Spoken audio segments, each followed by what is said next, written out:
All right. So we have a really good group. I'm seeing a lot of elementary teachers in here, as well as quite a few middle school teachers, and I even see some high school teachers. So I'm so happy to see a range. Now, because we do have a range, we have teachers from kindergarten up into high school. We also have teachers that are teaching social studies and teachers that are teaching science. And so we're going to be taking a look at resources that are embedded throughout all of them, and then how we can best utilize these resources to minimize our grading time. Because we have enough to do as teachers that we don't need to be spending every single night getting grading for student work, as well as thinking of ways to engage them and to make learning fun. Now, TCI automatically is going to be making learning fun for you. And so, as any of us who have been using it for years know, the tried and true lessons, Bert kind of talked about these in this morning's welcome session, where these tried and true lessons that are really going to engage our students. We're going to talk about some of those as well. Couple housekeeping, you guys have heard this already. We're just going to reiterate it, and we're already on a roll with it this morning. Where if you guys are going to be responding to any questions that Melanie and I are asking, that's going to happen through chat. If you have any questions that you need us to support and answer for you, that's going to come through the Q&A. And so what you're going to see there, that just really distinguishes from Melanie and I anything that we need to like pause and answer, or that we need to slow down and go over again. Whereas with chat, because there's over 100 of us in this group, it's going to get lost throughout that discussion pretty easily. So definitely make sure any questions that you want Melanie and I to specifically answer, put that in the Q&A. And then you can go ahead and put any feedback or responses to the questions I ask you in chat. So this title, we're going to be going over how we are going to minimize our grading time and maximize our learning. We're going to be taking a look at how we can access data-driven instruction inside our TCI platform. We're also going to look at creative ways in which we can assess students' knowledge without always having to have them on a device. Because while the digital platform is a fantastic tool to have for our students, sometimes we want to give them breaks from being online. And then we're going to also look at tips and ways in which we can minimize our grading time. So we're going to go straight into this. We're going to go right live into one of our subscriptions. The first one that we're jumping into is a 5th grade. So we're going to be looking at an elementary social studies. This is taking us into our America's Past, which is our 5th grade program for elementary. In this program, we are going over US history. I picked this one because I figured even if we're science teachers, most of us remember our US history. I wasn't going to quiz any of you guys on remember medieval times if that's not something that you have looked at for many, many years. So what I'd like for you guys to do is we're going to take a look. What we jumped into first is one of our lesson games. Our lesson games are great formative assessment tools to see where students are with their learning and to have that drive our instruction. Now, there's a variety of different ways in which we can use this formative assessment tool to drive our instruction, and we're going to talk about some of them. If you have one-to-one technology, if you have your students on their device, they can log in and they can take these lesson games digitally. What this looks like, every single one of our lesson games, K-12, no matter which program you're in, science or social studies, it's always going to be a multiple choice question. This is going to automatically grade it. If your students are doing this in the classroom and they're answering these questions, it is automatically grading it for them. Let's go ahead and take a look at this first question. The question is, what serious problems did the Continental Army face?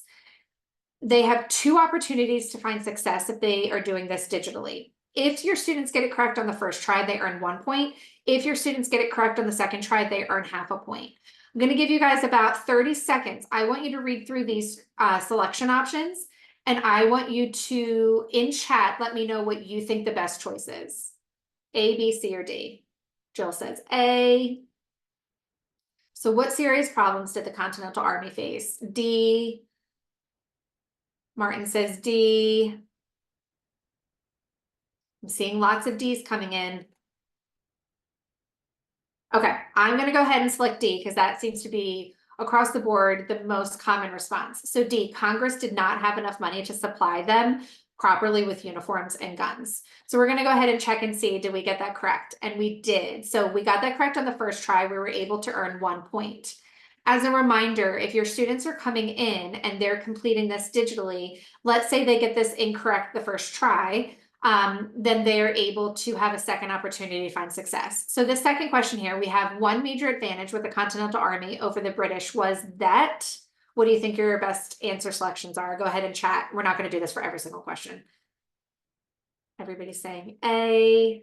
So the unanimous vote right now seems to be A, fighting at home, and they had knowledge of the area. But let's imagine I'm a student and I thought that the Continental Army was the strongest force in the world. Maybe I'm confusing the question and I think we're talking about the British Army, or maybe I'm just really confused in the topics that we're covering. If I select D first, it's going to let me know that that's incorrect and I have that second opportunity. Now, if I select A, which is our unanimous decision, I'm going to earn half a point. So as your students are going in and they're answering this formative assessment tool in their devices, you can see that it is keeping score right here. They're getting immediate feedback as to where they are with their knowledge. You don't have to grade this in any way. It is being done and your students are getting feedback immediately. As they're coming through and they're answering these questions, if they get it incorrect on the first try, it will let them know to try again. If they get it incorrect on the second try, and I'm not even reading, so I hope I get this wrong. If they get it incorrect on the second try, it will tell them what the correct answer is. So again, they're getting prompt feedback where they are with their learning. And Laura, they're getting, as we're talking about prompt feedback, we've had some people ask if there's any way for you to make the screen a little bit bigger when you're showing those items. I don't know if you can. And then just to also read out those answers. I think there's some people really want to make sure they get the right answer. Gotcha. Sorry about that. And Nope, yes, that's okay. I can try to do that. I'll go back and forth with my sizing on the computer as we go through. Thank you. And so thank you, Melanie. I appreciate that. So as your students are coming in and they're answering this, some of the other really great resources that are built into this formative assessment is it can be read aloud. So if you have students that are not reading on grade level, if you have students that are emerging readers, maybe you teach kindergarten or first grade, this can become a center that you're using with your students where you're seeing where they are with the instruction that you're doing in your lessons, and you can see where the students are with their learning and their knowledge. This is a great resource for students that are have special needs or for students that are English language learners. So not only will it read the question out loud, like you've now requested of me, it will also read the answers out loud for your students as well so that they can pick what the best choice is. So if we go ahead and we take a look here just to kind of mirror this, and let me go ahead and enlarge my screen and see if this will work for you. And of course it is not working. So as we go through and we are enlarging this question, we're looking at why was Great Britain so confident that it would end the revolution quickly? And so the selections are, it had one of the strongest military forces in the world. It allied itself with France and Spain against the colonists. It believed the colonists were not serious about independence. It paid thousands of American soldiers to run away from its battles. So as I see in the chat, lots of A's are coming in again. And so we're going to go ahead and select A here. And we are correct. So we were able to get that point on the first try. So I'm going to minimize the screen again. So now we can see that our score is right here. But what does this look like on the teacher view? Because that's a common question that we're getting. So we're going to take a look at what this looks like on the teacher view. And it's going to give us an idea of how we can drive that instruction. So in my subscription, if I go over to grades, what this is going to do is it's going to show me my students' results. So I can see the students have taken this test and I have a variety of different scores. I'm a little worried about Colin. He got 5.5. And I can see that Braden got a 13. He got a perfect score on this.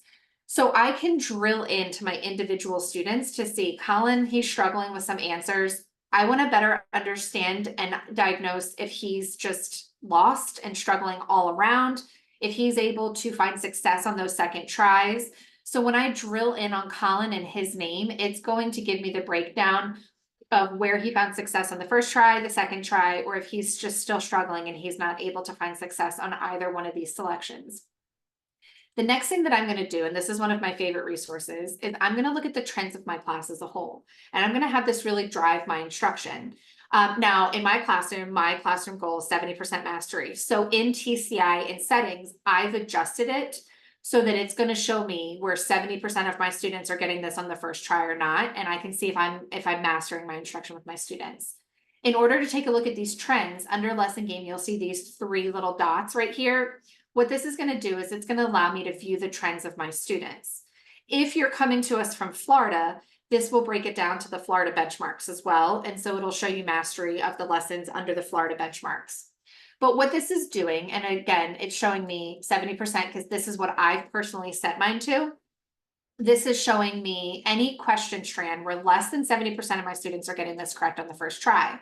So I can see question number 7. What is an example of an uncommon tactic that the Continental soldiers used against the British? 42% of my kids got that correct on the first try.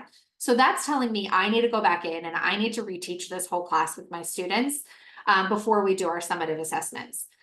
If I'm looking at one of these, let's imagine that this final question was at 66%. That's really close to my classroom goal. So I might not reteach that whole class, but I might just pull a couple of small groups with my students so that I can see, I can help them better understand before they take the summative. And so this formative assessment is a great tool to drive your instruction. But let's go back. I'm going to go ahead back to the lesson game again here. Let's imagine we don't want to get our students on a device. Now, I'm in my teacher subscription. I can put this up on the board and enlarge this so that you guys can see it. And I can do the same thing for my students' whole class in their when I'm teaching on the projector. Let's imagine I want to do this without getting my kids on a device. Maybe I just don't have time. Maybe my district's not one-to-one and it's not my day with a cart, although post-COVID, that's a little less, that's occurring a little less frequently now. Or let's just say my kids need a break. They're on a device all the time. We're doing it in other subject areas. They need a break. I have the question now displayed whole class. In chat, share some ideas or some ways in which you can think of creatively doing this whole class with your kids and still get information from them that's going to drive your instruction. Erica said whiteboards. Whiteboards works fantastic. Your students can go ahead and flash their whiteboard up to you. You can see if they put A, B, C, or D. You can clearly see where their response is, and I can scan it quickly. So again, if I'm looking for time saving here, I can scan very quickly and be like, yep, my kids are good to go. I know I can move on. Maybe I'm seeing unanimously we're all getting it wrong. I know I need to reteach that whole class. Let's see, what are some other suggestions people came up with? Using their fingers. So Melissa said like 1 for A, 2 for B, 3 for C, 4 for D. My son's teacher, when he was in kindergarten, used TCI, and she did something similar to this, but she taught them sign language. And so the kids would just sign A, B, C, and D. And so either way, whether you're doing numbers, you're doing letters, your kids can sign to you what they think the right answer is. And they can show you, again, just like whiteboards, very quick. You're able to scan and see where they are with their learning, know if you're good to move on, know if you need to reteach. Erica said her kids do rock, paper, scissors, and then they use the numbers or the letter of the choice. I love that. I love that. So that's a really unique one that I've never heard before, Erica. That's a great idea. So instead of like rock, paper, scissors, they're throwing out what they think the best answer is. And then if they get it correct, it beats the person who gets the answer incorrect. So that's a great one. Jean said Jeopardy game. Yes, we've all played Jeopardy with our kids. Our kids love playing it. Some of our skins, as we call them inside of TCI, will already look like a Jeopardy format. And so if you split your students into teams, we all love competition. Our kids are no different. And so splitting them into teams or putting them into small groups and doing it kind of Jeopardy fashion is a great way of doing it. Karen says she uses color-coded sticky notes. That's another great one. I have some teachers that, have paddles already made up for their kids and they laminate them and the kid can just show the color and if they are on the right structure. I just read cake and structures. If they are on the right track, 4 corners. So Ariana said 4 corners.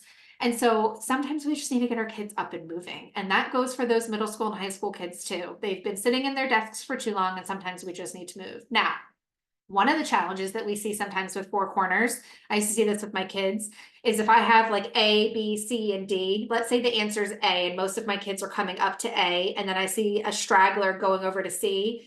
And he turns and realizes nobody's following him and he's on an island alone at the answer that he selected. And he's just going to kind of pivot and go to the one where the most students are. My kids learned really quickly. Miss Obert's going to expect you to provide reasoning or evidence or a thoughtful response as to why you selected what you selected. And we always know our friends that we likely have to kind of remind early on that like we're going to hold you accountable for the choices that you selected. And so my kids always had to give reasoning and thought behind their answer selections. In addition to this, it can create a really good classroom debate too. So if maybe your class, some of these questions, your kids might be split kind of 50-50. And so at those points, it allows conversation to happen. Your kids can have a debate. Are they able to change their answers and go to different ones as students are giving evidence and reasoning behind there? Absolutely, they can move their answers. And so Four Corners is another great one. Let's see, we'll pick another two more that I haven't seen yet. And oh, Plickers. So it is, if you're doing Plickers or Clickers, I know there's different types of devices out there. It's another way that your kids are still engaged. They are still on a device, but it's a little bit different because they're just able to kind of almost buzz it on their Plicker or their clicker. And it's going to give you the similar data set to what we're seeing with our trends within TCI. And so then we can see, are there any other ones? So these are great ideas. If you said it and I missed it, I apologize because we have quite a lot of responses, which I love and thank you so much for. This can also be used as a ticket out the door. This can be used as a bell ringer. And so you can have this to kind of set your stage too. Sometimes I'll pull up a question that kind of covers what we did yesterday in the classroom, and it'll become my bell ringer as my kids are coming into my class or as we're getting started with social studies instruction. And they can put it on a Post-it note, put it on my docking station or my landing station that I have on my wall.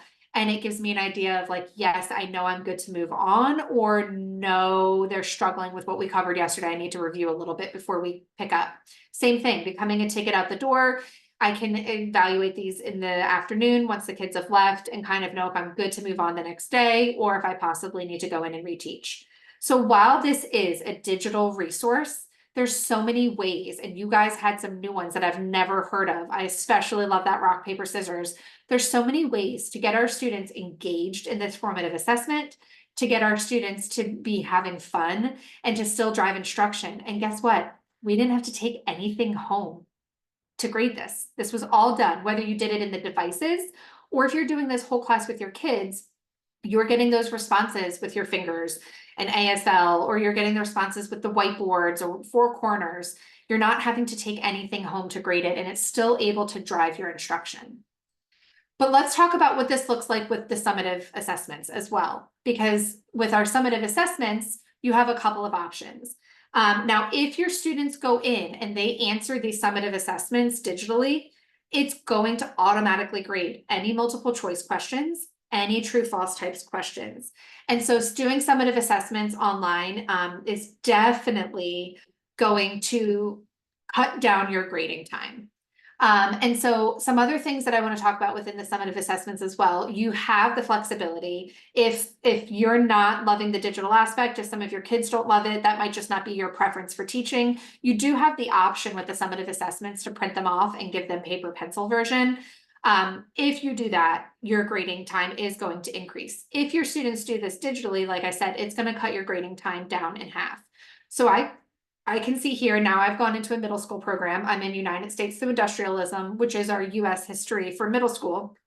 And I can see that students have gone in, and again, sticking with the same theme, we're in American Revolution here. The students have gone in and some of my students have completed the summative assessment. Now, when I click in, let's go ahead and look at Joe Falcone. When I click in and I take a look, I can see that it has already graded the assessment results here for me. So I can look at all of Joe's tests for any of those multiple choice questions. It's already graded, and it lets me know if he's on track, if he's struggling, if he didn't get a question correct. So here we can see that Joe did not get this question correct. And I can see the answer choices that he had. The other thing that you're going to see here is when I scroll all the way through, so these are all the multiple choice questions.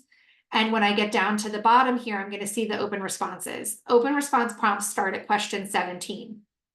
I just had to scroll through quite a lot to be able to get to that open response that I now have to go in and evaluate. And so when I go in to evaluate this, I can add comments. And so if Joe I didn't see a complete sentence here, I can come in and I can ask Joe to please use complete sentences. And I can give Joe that feedback, so he's going to be able to see it. If I like it, we have some stamps here, or kind of like stickers. So some of your kids might really enjoy the llama, even some of your middle school kids would enjoy the llama. And then we can also use the checks and the X's or the questions. So I might put a question here because I don't have a clear understanding of Joe's fault because he did not use complete sentences. And so I can use stamps and stickers, or I can communicate with a comment with the students on their responses. I can go in and I can give it an answer. I'm going to go ahead and give him a point because it is the Southern Colonies, even though he didn't use complete sentences here. So I can go in and I can communicate with the students, give them information and feedback here.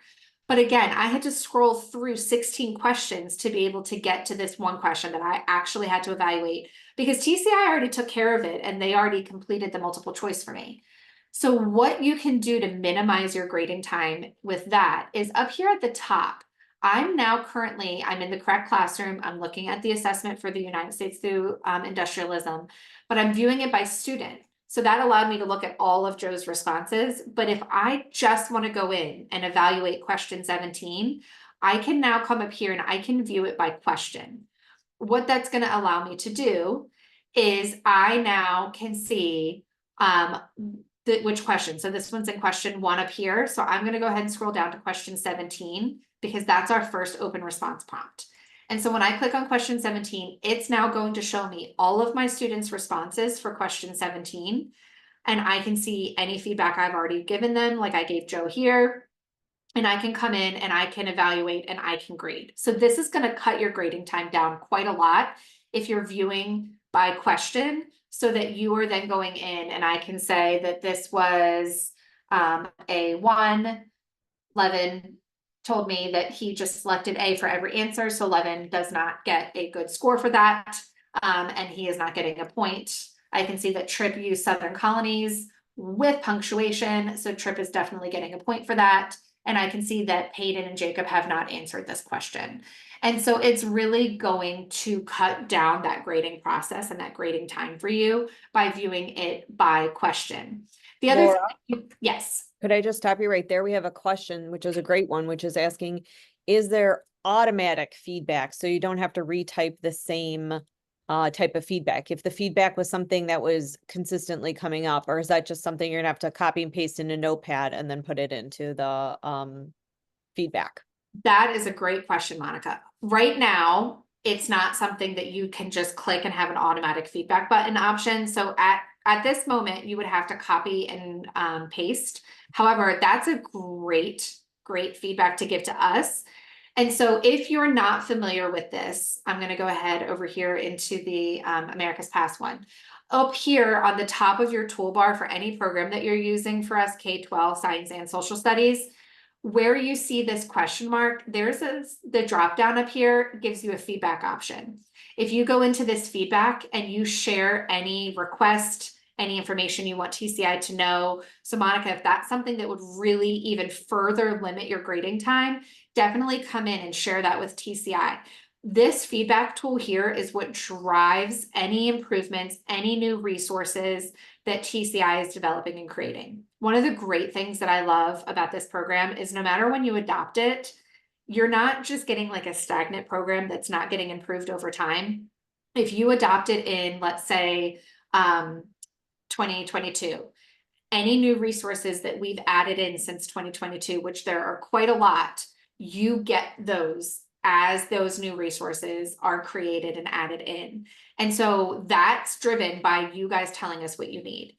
As Bert mentioned, we are for teachers by teachers. We are all in the classroom. We're all still using this, but we also work within TCI. All of the improvements or all of the new resources that we've created come from feedback from teachers, letting us know what we can do to better support you, what we can do to better support your students, and where you can give that feedback. So Dana asked to share that again.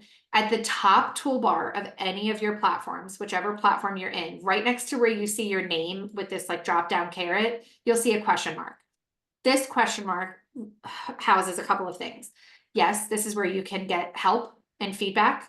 So you can come up here and you can click help.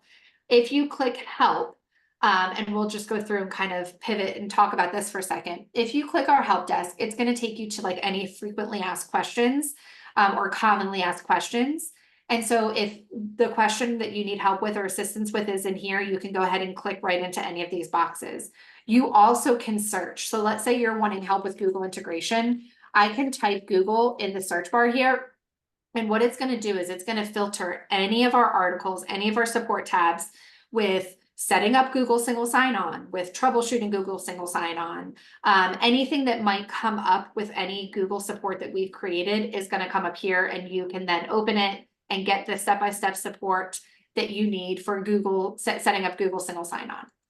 The other thing that you're going to see when you are in the TCI question mark tab is that feedback. This is where you can share feedback directly with TCI and let us know how we can better support you, how we can better support your students. It might be a resource that doesn't exist anywhere in TCI. Tell us, let us know. You might be using a resource that you're like, it's great, but if you did X, Y, and Z, it would be even better. Definitely let us know. This drives our work that we're doing to make sure that we have the best program out there to support you and your students. The last thing that you're going to see here, just to kind of give you, if we have some new users in here, right underneath that box is our customer support email. So if you need a reply back, let's say you're trying to get help or troubleshoot something and you need a reply from customer support, info@teachtci.com is going to give you that customer support email, and they will be back with you. They're really, really great at responding quickly. And then the next tab that's under here is that professional development task. It also lives over here in your left navigation, but you can access professional development in both of those ways. Let's see. Can you share point values? Yes, you can. You can do that when you're editing and creating your assessment. And you can do that inside of your settings as well. So we'll talk about settings in a little bit. I'm going to go in and show you guys where you can tailor your settings to your own preferences. Let's see. All right. I think we went over that. Okay. One other question that we have is it able for you to export your assessments into, I really think, a variety of different places? Specifically, this one was called pair assessments. So you do have, now it depends on how you have your TCI program set up within your district. If you use a single sign-on like Schoology or Google Classroom, you can export it right into and push it into those single sign-ons and learning management systems. If you are talking about like the grades, right? Were you talking specifically about exporting the grades into your grading platform? Is that what that? I think that's what they're referencing, yeah. Okay. Yes. Because their school requires certain unit tests to be done on certain platforms, so. Gotcha. And yes, so we'll talk about that in just 1 minute. That's a great question. If I get on a flow and I forget to answer it, please put it back in there again, but I will touch on it in just a second. Going back into our summative assessment and some ways in which we can expedite our grading. Up here, I think is something that often we can miss. We're just so used to going through and just trying to get the grading done as quickly as we can. So we already talked about how we can view it by question and by student. Other things that you can view it by are answered, unanswered, or taking a look at all of your assessment questions. So if you just simply want to see who didn't finish the assessment, you can go ahead and click on unanswered, and it'll show you any of those assessment questions that got unanswered from your students. You have the ability to show or hide answer keys for yourself. And so I personally always keep those visible because that's going to cut my grading time down too. I'm not having to come in and think of what the answer is. It tells me what the answer to question 17 is right here. The answer is Southern Colonies. And so now as I'm going through and I'm grading all of question 17, I have that answer key right there. If I go to, I believe it's question 20, it gives me a rubric here. And so if I go to question 20 and I take a look at what that answer key is there, here's where I'm going to see that rubric. And this is going to guide my grading and my response with my students as well. And so that's going to be built in there. And then the other thing that you can take a look at is what is graded and what is not, just to make sure that you're not missing any students and that everything has been graded. Once you are finished grading all of your students' open responses, Then you can go ahead and click post class scores, and now your students can see what their final scores are, and that's going to go right into the TCI grading platform. Laura, can you clarify, because we had a specific question. So when you're in the process of grading, do the students get the marking automatically, or do they get sent at the end when all the grading is done? It's a really good question, and the answer is yes and yes. It depends on how you set up your settings. So that's a hold tight for that one, and I'll show you again in settings where you can tailor things so that it hits your preferences. So when we are finished with our grading, and now I can see this is the summative assessment that my students have done, and I can come in here, I can view the trends, just like I did for that formative assessment with the lesson game. I can view the trends and see, is there a specific question where a lot of my students were struggling with it? Again, my goal is 70%. I set that in settings. I'll show you how to do that in a minute. My goal is 70% mastery. And so I can see we're really struggling with some of these questions. Now, they didn't complete all this assessment. This is not an accurate viewing for you.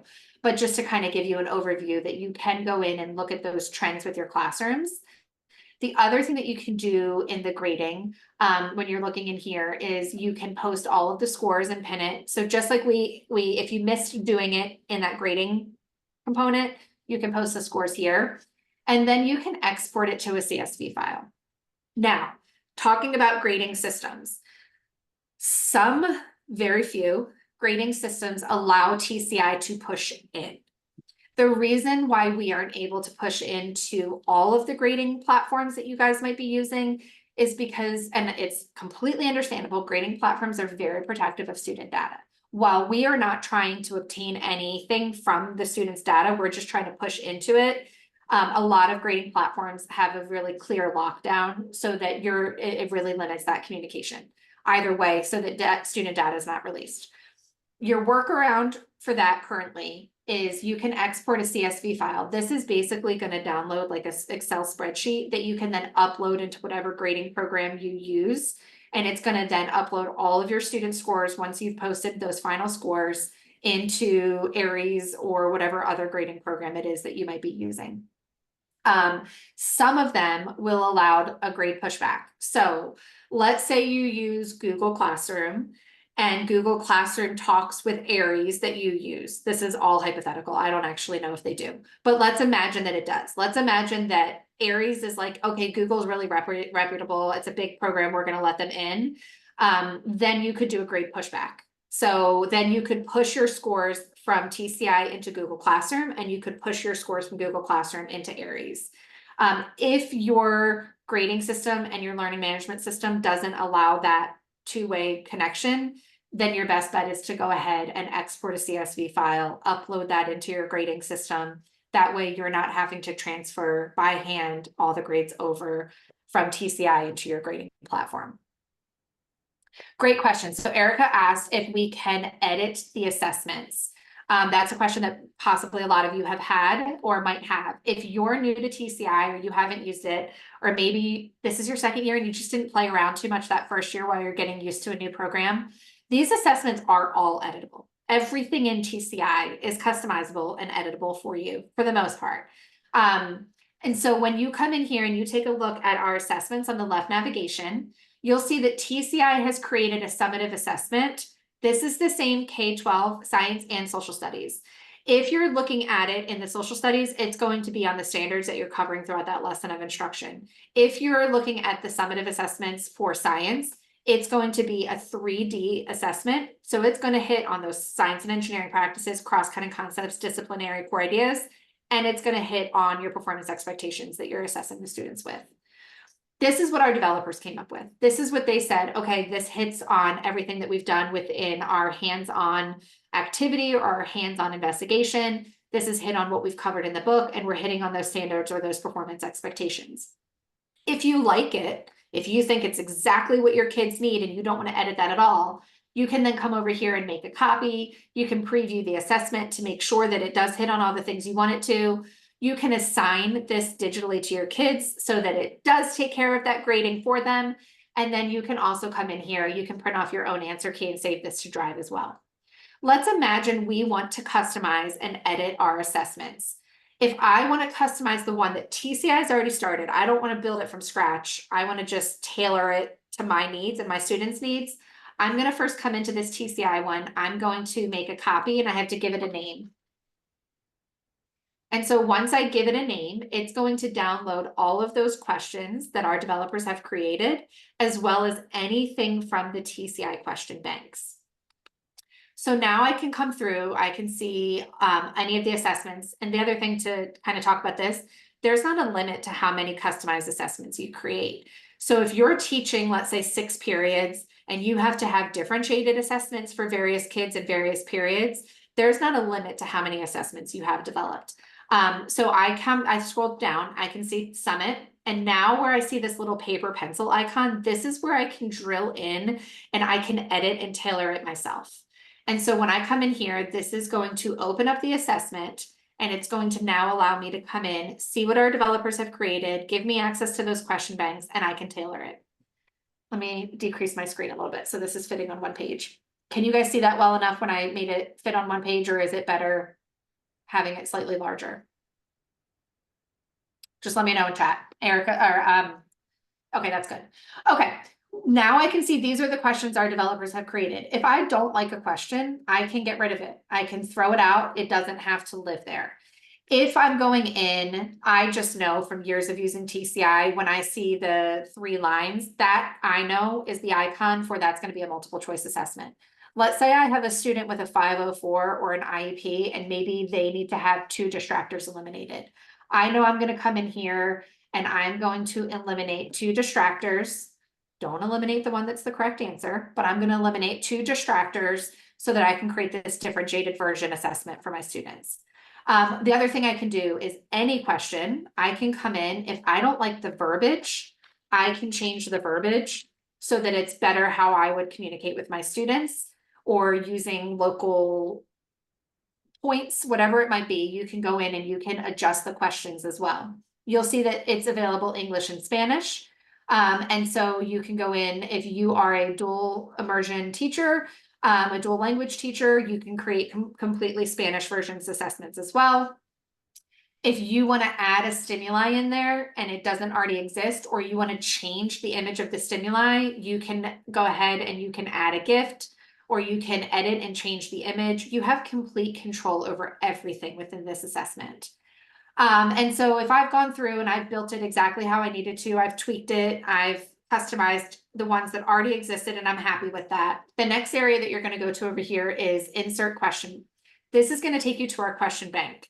You'll see there's a couple of different varieties you can click on. I almost always go to the all questions, and I'm going to just model that for you now because you can still filter it and tailor it when you're looking at the full question bank.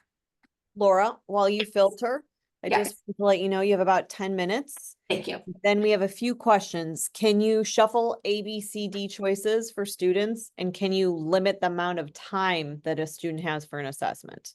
Yes and no, and we'll talk about those. Okay. So when you're in here and you get into our question bank, let's say you're wanting to create a unit assessment and build a unit assessment, but you're not wanting to do it from scratch. Or maybe you're wanting to do a multi-chapter assessment or multi-lesson assessment.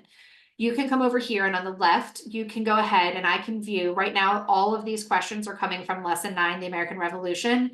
Maybe I also want to have the Declaration of Independence. I can now pull questions from lesson 8 as well.